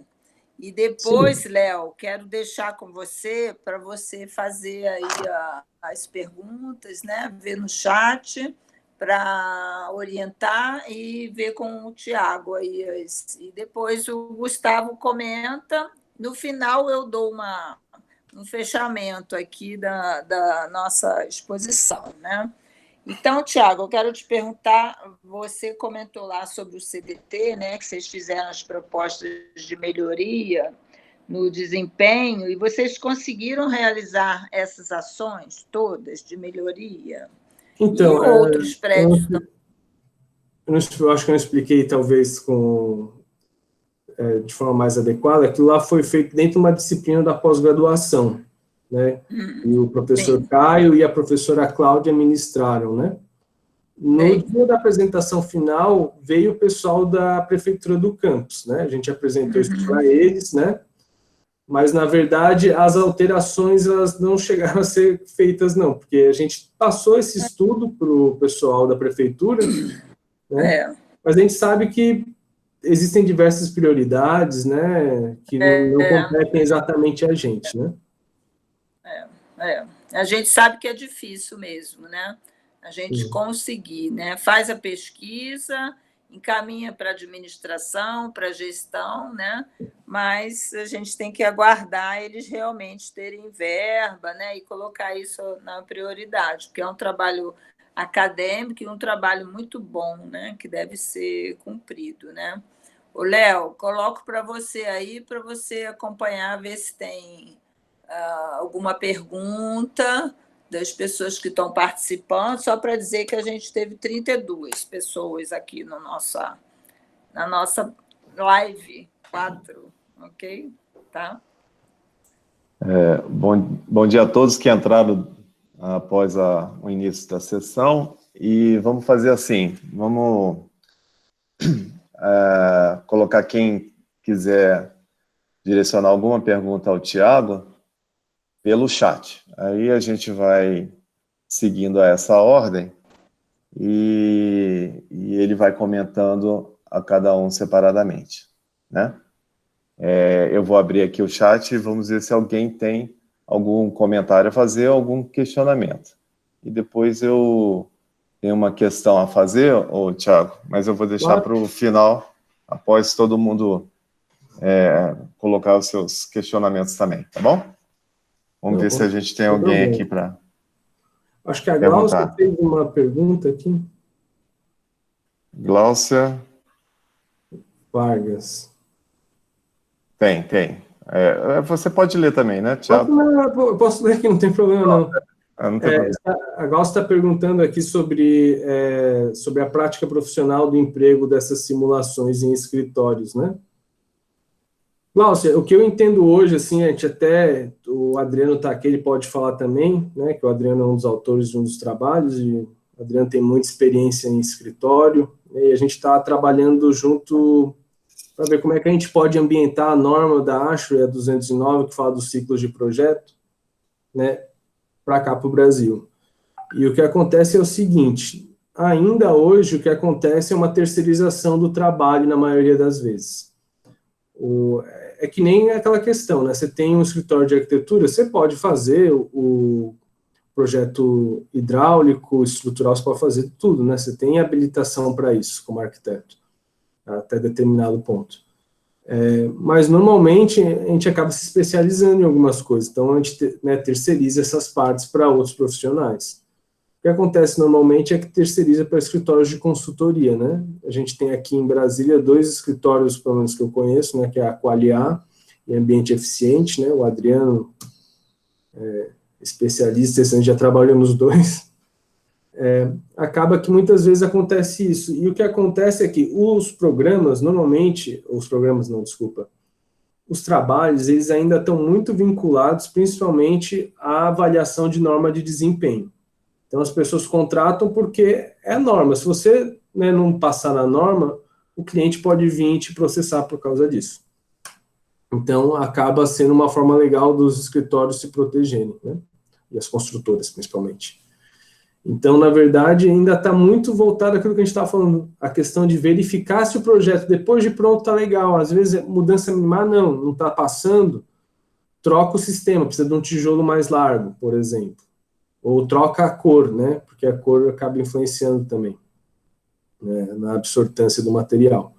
Então, acaba terceirizando e fazendo isso. Alguns escritórios, acho que mais novos, né? A gente estava vendo lá em São Paulo, né? Nessa questão da norma, tem começado a incorporar isso.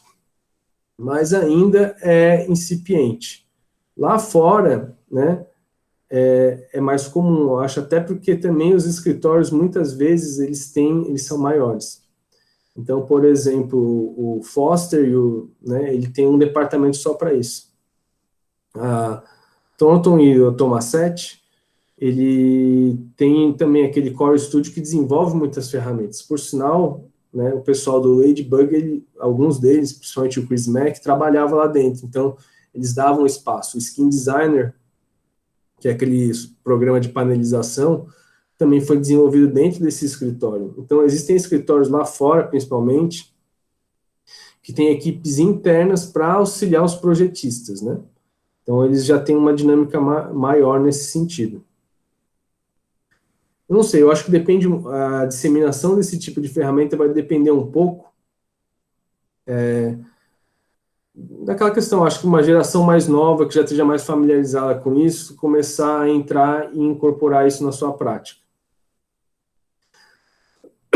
Desculpa. Os gargalos é uma questão complicada, a gente estava discutindo isso lá na norma, na discussão da norma. É uma investigação que a gente ainda quer fazer lá, mas é difícil entender quais são os gargalos para as pessoas estarem implementando simulação em etapas mais iniciais para informar o projeto, e quem vai fazer isso, né? Eu acho que isso ainda é um processo que a gente, como prática profissional, ainda está amadurecendo, não sei te dizer. Mas aqui no Brasil ainda é bastante incipiente, né, respondendo diretamente a sua pergunta. Foi claro? Deu para entender? Mais alguma pergunta de alguém?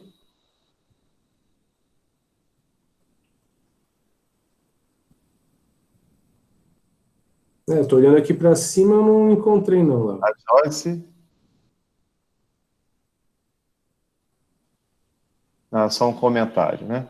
Ela está falando, Joyce, eu acho que assim, até eu acho que esse momento que a gente está vivendo, que a gente está eu vou falar aqui um pouco pessoalmente, assim, da quarentena, assim, que não é só que a gente está ficando em casa, eu acho que os nossos horizontes, eles foram um pouco tirados, assim, a gente não sabe do futuro, né, ficou uma situação um pouco assim, então, eu sei que causa, às vezes, um pouco de desânimo também, para mim também acontece. Mas eu acho que é um momento que a gente pode tentar poder também se reinventar um pouco e assumir alguns desafios, sabe? Então, acho que é um momento bom para tentar aprender, né, novas ferramentas, como eu estava falando, a gente vai precisar dominar cada vez mais ferramentas, né? Eu vejo, às vezes, lá fora, eu acompanho muito Twitter, Instagram e LinkedIn, né, de profissionais de fora, assim, o quanto que eles já estão mais voltados a essa questão de programação, né? Eu não falei aqui do Hypar, que é algo bastante revolucionário também, né, na questão de parametrização e linguagem visual, né, e programação mesmo também, né, dentro do ramo da construção. Mas eu acho que é um momento bom para a gente tentar pensar, né, em se capacitar melhor, né? Como eu estava falando, a gente ser mais proficiente, né, nesses programas e nesses conteúdos, né, estudar modelos de conforto, né, entender conforto, né, porque a gente sabe que, apesar, né, de ter professores maravilhosos, que a gente tem vários aqui, né, a Miriam, o Léo, o Caio, dentro da carga horária da graduação é muito pouco que a gente tem, então, tipo, poder estudar essas coisas, eu acho que é um momento bastante adequado para isso. O Caio, o Thiago, tá pensando no Caio. O Thiago, a Joyce acaba que fez uma pergunta para você. Ah, sim, de onde ela consegue fazer esse tipo de especialização?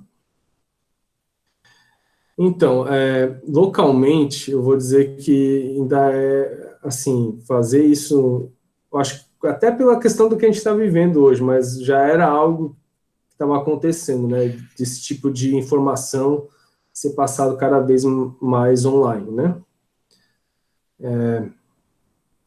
Eu acho assim, se você for pensar em aprender, por exemplo, Grasshopper, assim, tem bastante material gratuito dentro da internet. O YouTube é excelente.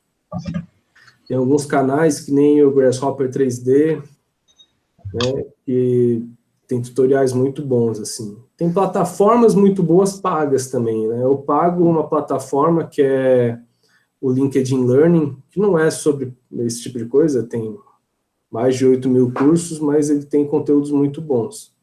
Tem de conteúdo específico, que é Think Parametric, que é só sobre os softwares de parametria, né, principalmente tem Rhino e tem Revit também, mas principalmente Grasshopper, também tem Dynamo.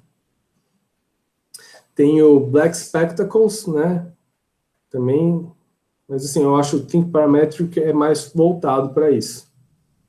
E a questão, assim, né, tem uma plataforma sobre performance, ela é salgada, assim, eu nunca fiz, porque é salgado o valor, que é a Performance Network, que é um profissional do Foster que montou essa plataforma, então ele chama outros profissionais, os caras que desenvolvem as ferramentas, então o Andrew Hillman fala lá do Human UI, né, de outros plugins para Grasshopper, o Chris Mack, que é um dos caras, né, o Chris Mack e o Mustafa, que são os caras do Ladybug, também dão aula ali dentro, né, são vídeos gravados, né, mas assim, parece que é um material de muita qualidade.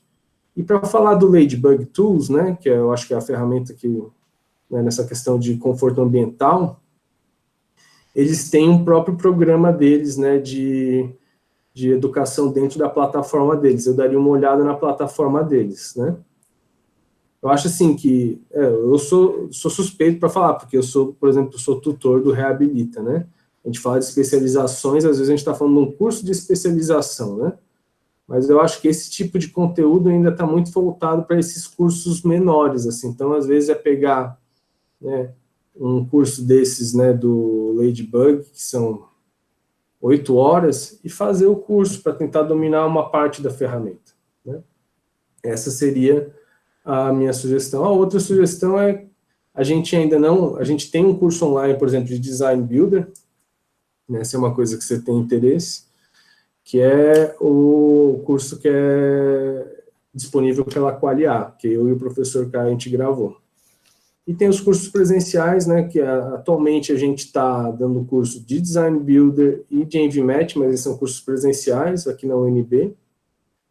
E a gente tem trabalhado, a gente ainda não conseguiu montar o material todo, tanto para o Insight, quanto, né, a gente está começando a tentar trabalhar nessa questão de ter um curso de Ladybug e Honeybee. Mas ainda a gente está começando a desenvolver o material, isso daí é mais incipiente, assim, o curso que a gente já tem mais consolidado é esse mesmo de EnvMatch e de Design Builder que a gente oferece aqui. Mas se a minha sugestão fica, na internet, né, existem esses cursos, né, tanto material gratuito, né, o Ladybug também tem um canal no YouTube, né, tem vídeos legais lá, dá para aprender bastante coisa, foi assim, pelo menos eu comecei. Então, eu acho que, né, tem algumas opções, né, para fazer isso. Respondi? Thiago, eu acho que eu vou, dada a hora aqui, né, pela nossa programação, eu vou pedir apenas um comentário, não é uma pergunta, mas um comentário para você fechar a sessão. Cada vez mais a preocupação de utilizar essas ferramentas em um projeto é de domínio público, né? Você não vê nenhum arquiteto que não esteja preocupado ou interessado, ou na sequência, interessado ou mesmo preocupado, porque isso realmente é uma ferramenta que é cada vez mais importante para que seja usado nos projetos, e principalmente que você entenda delas, porque você não vai conseguir vencer, inclusive, as demandas normativas, como você já comentou, né? Agora, isso tem sido difícil, porque está fechado no ambiente de consultoria, né? Só que isso precisa, se nós, como formadores, né, professores, isso precisa sair dessa bolha, né? Então, nós estamos vivendo, na maioria das universidades, faculdades e cursos de arquitetura, uma revisão dos nossos cursos, né? E as diretrizes, inclusive, não contemplam uma visão com a inserção dessas ferramentas, né? As legislações estão incluindo normas específicas de desempenho, mas, por outro lado, a formação dos nossos jovens deixa isso a cargo de especializações, né? E eu acho que deve-se extrapolar o ambiente de uma disciplina, como você citou também, que o conforto ambiental ele está aquém do tempo necessário para desenvolver e instruir essas ferramentas, mas eu acho que ela deveria transitar por todas as outras formações, outras dimensões da formação do arquiteto. Então, eu te pergunto, eu queria saber a sua opinião, como seria uma revolução no ensino da arquitetura, com essas ferramentas mais atuais, né? Incluindo, porque você, no começo da sua palestra, da sua pequena palestra, você traz isso como sendo vindo de uma revolução, né? Uma revolução que deve chegar também ao nosso ensino de arquitetura, que muitas vezes está baseado num tronco que é de meados do século passado, né? Que é necessário ser alterado. E a gente não vê isso, né? A gente continua formando os nossos jovens com modelos ainda muito antigos, né? Pois é. Professor, se eu soubesse isso, estava rico, eu acho. Eu acho que, assim, é uma questão muito complicada, e eu vejo que na UNB o pessoal já está discutindo isso há algum tempo também, imagino que aí no CEUB também seja uma questão. E eu vejo que outros cursos, não só de arquitetura, também estão passando em se rever. Eu acho que não é só a questão do nosso conteúdo, né? Eu acho que é a questão da forma que a gente tem, que a gente vivencia o mundo também, isso influencia. Mas eu acho que é um pouco em cima daquilo que a gente estava falando. A gente está, né, é uma revolução, vamos dizer assim, no sentido que é digital, mas é uma revolução porque ela é de informação e de gestão, né? Então, como é que a gente vai gerir a informação, como é que a gente vai fazer isso? Eu não sei a resposta, para ser bem sincero, eu tenho opiniões só, tá, Léo? E talvez é um pouco polêmica até. Eu sei que eu já, né, já recebi feedbacks, assim, pessoas que não gostaram muito. Se a gente olha para fora, a gente vê que há 20, 30 anos atrás, tanto na Europa quanto nos Estados Unidos e na Austrália, eles fizeram reformas grandes no ensino superior. Eles passam, por exemplo, na Europa é o Tratado de Bolonha, né? Então são os ciclos, né? Aqui a gente não tem isso, né? Então, na verdade, a gente forma um arquiteto que é generalista, né? Um médico, ele não é generalista, né? Ele pode formar em medicina, mas depois ele faz a residência. Um engenheiro, né? No começo tinha engenheiro civil, mecânico e elétrico, hoje tem trocentos. E a gente continua formando arquiteto. O arquiteto, ele faz tudo, mas ele não consegue se aprofundar na graduação. Na minha opinião, e agora, assim, se a gente olha lá para fora, eles estão pensando nessa questão da revolução digital, como é que os meios estão mudando a produção, né, das atividades. Então, eles também estão pensando em como é que eles vão se remodelar. Então, eu acho que a gente está tendo que passar duas revoluções em uma. Essa é a minha opinião. Eu acho que, em parte, seria rever essa questão da gente formar profissionais generalistas que são habilitados a tudo, mas são meio superficiais em tudo, e pensar, né, em ter uma formação básica e depois uma formação especializada. Essa é a minha visão, se fosse pensar em visão macro. Mas depende até do MEC, eu acho que não cabe a um curso resolver isso. O que eu entendo, assim, é que às vezes a gente está vivendo um paradigma agora que é de aprimoramento eterno, né? A gente vai agora cada vez mais ter que se especializando e se complementando o nosso conteúdo com o tempo, né? Por exemplo, nos Estados Unidos é muito comum para a pessoa revalidar o CAL delas, ela tem que cumprir um número de horas de aperfeiçoamento para fazer isso. Eu acho que seria uma opção. Outra opção seria isso, em pensar em módulos de aprendizado. A pessoa tem uma formação básica de bacharel em arquitetura e depois ela faria uma especialização. Mas aí isso depende de uma outra questão, que é como a gente atua no mercado. O profissional ainda acredita que ele tem que fazer tudo, ele não consegue trabalhar colaborativamente, eu não sei bem porquê. Quando eu entrei no mercado já era assim, a gente né, eu trabalhava antes no escritório de projeto, a gente fazia desde condomínio, né, projeto de implantação de condomínio, até interior de banheiro, né, até desenho de móveis. É complicado, porque você não consegue se especializar em tudo. Então, toda vez que aparece um projeto novo, você tem que largar tudo, tentar estudar sobre um assunto, e, vamos ser bem sinceros, você não consegue ser tão proficiente assim, se fosse uma coisa que você já fizesse há 10 anos, e sempre se aprimorando. Então, acho que tem essas questões. Eu acho do modelo, né, de como é que a gente está pensando a educação superior, essa questão do aprimoramento durante a carreira profissional. Então, se a gente está fazendo cursos, né, se aprimorando durante o processo. E a outra, eu acho que, assim, pensar na sala de aula, a gente ainda pensa muito como professor, como vetor único de caminho de aprendizado, muitas vezes. Eu sei que, idealmente, não, mas muitas vezes é o que acontece. Eu falo isso, mas dei uma aula expositiva, né? De ser mais prático e conteúdos menores, né? Então, eu estava lendo a respeito disso recentemente, a gente pensar um pouco, eu acho que é o que você estava tentando falar, né, Léo? Que a disciplina de disciplinas de conforto ambiental, elas têm que estar no projeto, a gente tem que buscar essa transdisciplinaridade de fato, a gente fala muito disso, mas no fundo muito difícil acontecer, né? Em vez de simplesmente aprender conteúdo, ser muito conteudista, é tentar aprender habilidades de forma prática, né? Conteúdo, ele é o pano de fundo para a gente desenvolver essas habilidades.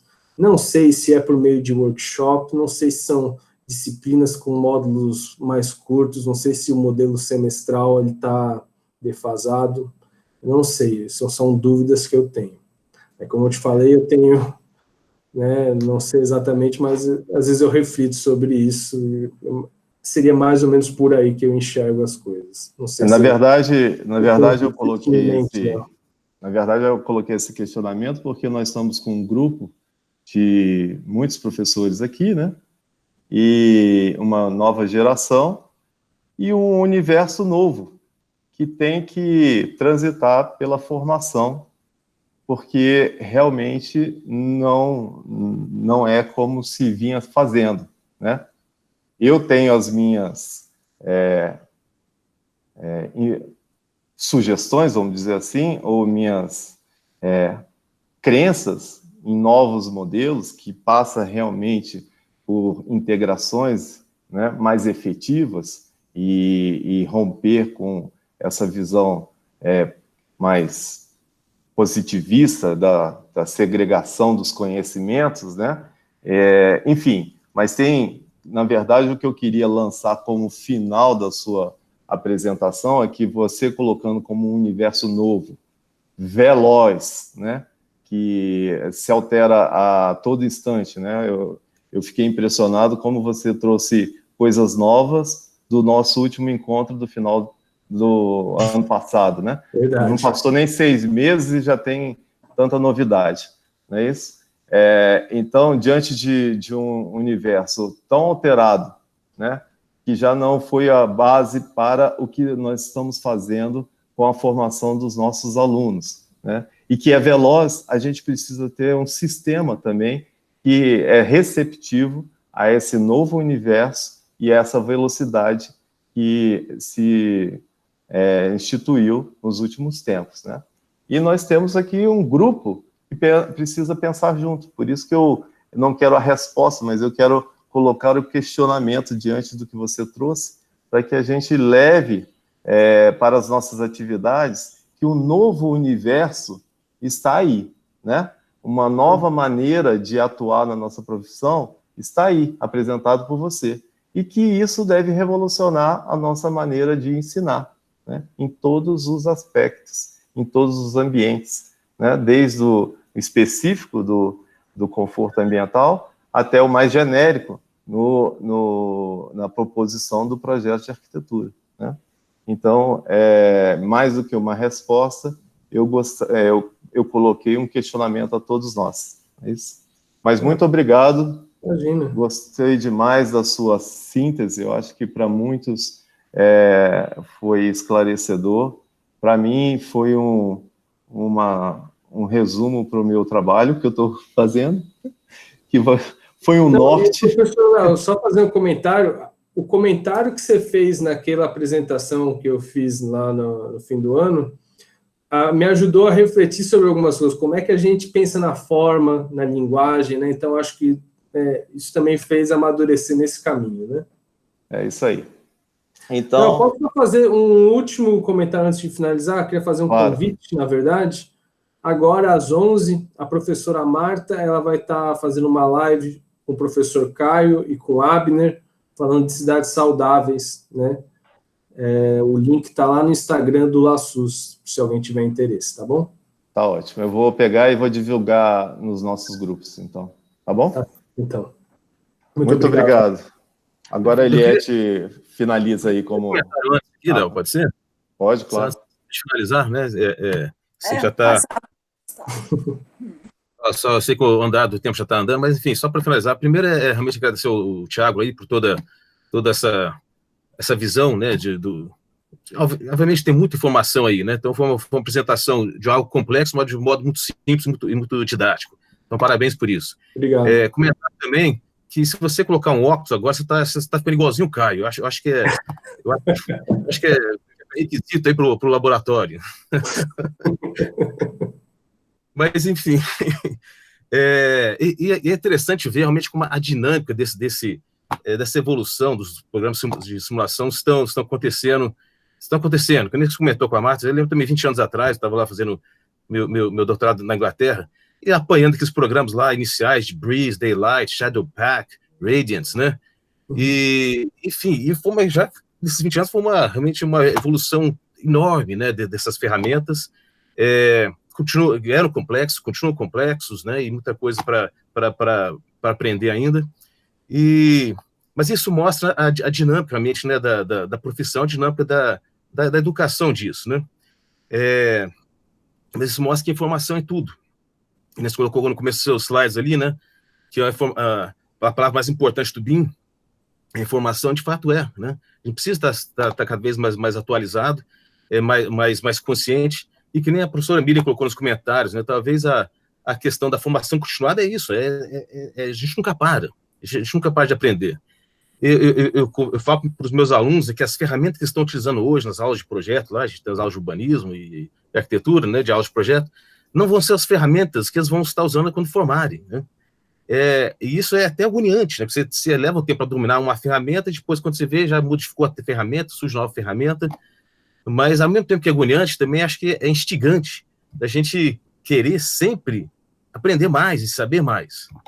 E eu acho só a questão também que é interessante também é como as ferramentas, né, mostram algumas informações, mas não tiram a necessidade de saber a base, né? Que informação a gente quer, né? O que a gente está buscando?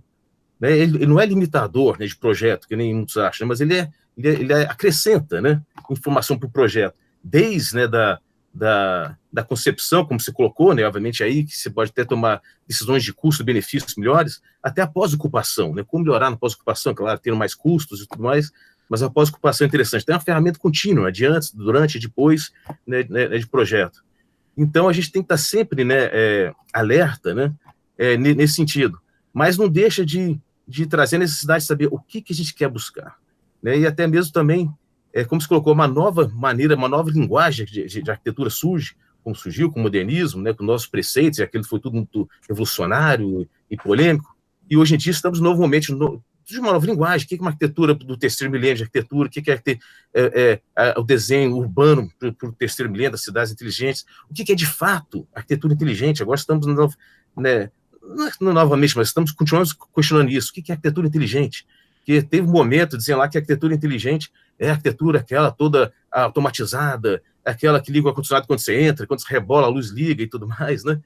E a gente está vendo que a arquitetura inteligente, talvez, é aquela que não tem que ligar nada, né? Onde você abre a janela, tem ventilação cruzada e tudo fica mais confortável.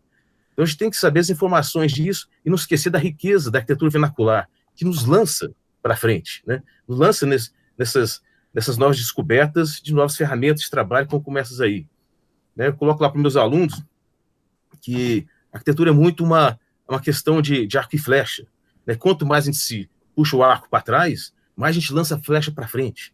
Então, a gente aprende toda essa informação para trás para poder lançar novas descobertas para frente, né? E saber mais, se projetar melhor. Então, acho que é interessante assim, saber que a gente está sempre envolvido em novas questões, e tem que estar envolvido, não é uma coisa estática, né? O aprendizado, a profissão, de fato, tem diversos caminhos para percorrer, e um debate de como levar a arquitetura, realmente é um debate extenso, né? Podemos até seguir isso para frente, mas em termos do que foi mostrado aqui, está mostrando também a relevância de alguns elementos e como merecem ser continuados, né? Você comentou muito do ambiente construído e tudo mais, e mostrou um pouquinho do ambiente urbano, depois até, obviamente, eu gostaria de, né, em outra situação, ver mais da questão urbana, porque as questões de ilha de calor, essas coisas que são inerentes das cidades hoje em dia, são difíceis até da gente moldar, né, isso em qualquer simulação. E onde está devendo a simulação, né, ainda, e eu queria só deixar essa observação, no elemento de vegetação. Ainda não há modelos de vegetação adequados. Mas eu penso na massa da vegetação, penso no Leaf Area Index e essas coisas assim, mas ainda a gente não tem uma ferramenta que traduz a complexidade desse organismo vivo que é a vegetação, né? Então, isso para a projeção das ilhas de calor, né, e tudo mais, a gente pode ter diversos elementos de irradiação, mas não da conexão, né, disso. Então, isso só mostra que ainda existe pano para desenvolvimento aí, né, nisso aí, e a gente tem que estar sempre correndo atrás, né? Isso faz parte da profissão. Mas, novamente, muito obrigado, né, pela sua colaboração aqui com a gente, foi uma excelente, e continuamos trocando ideias, né? Claro. Uma sugestão só, não é minha área, assim, mas o EnviMatch, ele pega bem isso que você está falando, né? Talvez seja o caso de ver com a Dani, né, que trabalha com o Léo lá no LaSUS, é especialista em EnviMatch, vegetação urbana, ilha de calor, para poder falar um pouco disso. Eu acho que seria bastante interessante. Com certeza, o Ambiente é um programa que traz esse elemento a mais, mas, enfim, qualquer organismo vivo é complexo, né? Não, a pessoa, né, eu e você vão ter comportamentos diferentes, isso é muito difícil de prever, né? Maravilha. Então, muito obrigado, professor Gustavo, pelas palavras, né? Se a gente pudesse, a gente ia conversando mais, mas eu sei que já está avançada a hora, né? Eu vou agradecer o convite mesmo. Tá. Tiago, quero agradecer, Léo, professor Gustavo e todos os presentes, né? Caio, os professores, os alunos, tanto da UNB quanto do CEUB, e falar que foi muito produtivo. Podemos conversar aí, que o Caio até já comentou ali, eu vi, em fazer um curso, abrir um curso, a gente também pode conversar sobre isso aqui, né? Ver se a gente consegue fazer um curso online. E eu só quero fazer a propaganda para a live da aula que vem, que vai ser o professor Manuel Garcia do Campo, da Universidade de Corunha, que o tema dele é a cidade e habitação em perspectiva sociológica. Ele é sociólogo, mas trabalha com urbanismo, com arquiteto, a pesquisa dele é bem variado, né? Sustentabilidade, conforto ambiental e questões bioclimáticas. E depois nós vamos ter também a palestra da professora Júnia Caldeira Marques, com o professor Diene, o modelo das gated communities na composição urbana de Brasília. Então, aí todos estão convidados, e para dizer que eu recebi aqui vários e-mails, né, que eu vou mandar essa aula gravada, viu, Tiago, para todos, né, e também passar para você. Tá bom? Que ótimo, obrigado. Que aí você divulga, pode divulgar lá, né, a sua aula no depois a gente conversa a questão se a gente pode colocar lá no SICAC, né, que seria isso, legal. Ótimo, pode, não tem problema. Tá bom? Então tá, obrigada, bom dia a todos e até a próxima. Eu vou encerrar a gravação e depois vou desligar. Um abraço, Tiago, até a próxima. Até mais, Léo, um abraço. Tchau.